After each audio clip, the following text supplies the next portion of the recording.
শাপলা কলি নিয়ে এনসিপিতে উচ্ছ্বাস, সামাজিক যোগাযোগ মাধ্যমেও দেখা গেছে এর প্রতিফলন। ৩০০ আসনের লড়াইয়ের বার্তা দিয়েছে দলটি।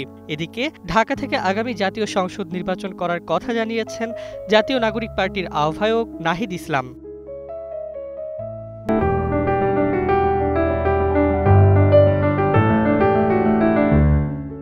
মুখ্য সংগঠক হাসনাত আবদুল্লাহর সঙ্গে স্লোগানে কণ্ঠ মেলাচ্ছেন বরিশালের নেতাকর্মীরা। এ সময় তারা বলতে থাকেন, দেশ জনপদ রাস্তাগুলি, জিতবে এবার শাপলাকলি। সামাজিক যোগাযোগ মাধ্যমেও লক্ষ্য করা গেছে নেতাকর্মীদের নানা প্রতিক্রিয়া। চলছে শাপলাকলির উদযাপন।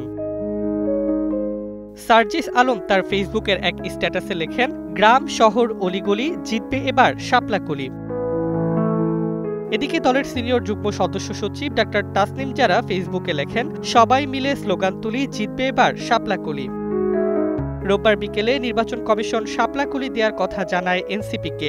নির্বাচন কমিশনে দলটির মুখ্য সমন্বয়ক নাসির উদ্দিন পাটোয়ারি তাতে সম্মত হয়ে বলেন, ৩০০ আসনে এনসিপি এককভাবে মনোনয়ন দেবে। এদিকে ঢাকার বাসিন্দা হিসেবে ঢাকার যে কোনো একটি আসন থেকে আগামী জাতীয় সংসদ নির্বাচন করবেন বলে জানিয়েছেন জাতীয় নাগরিক পার্টির আহ্বায়ক নাহিদ ইসলাম।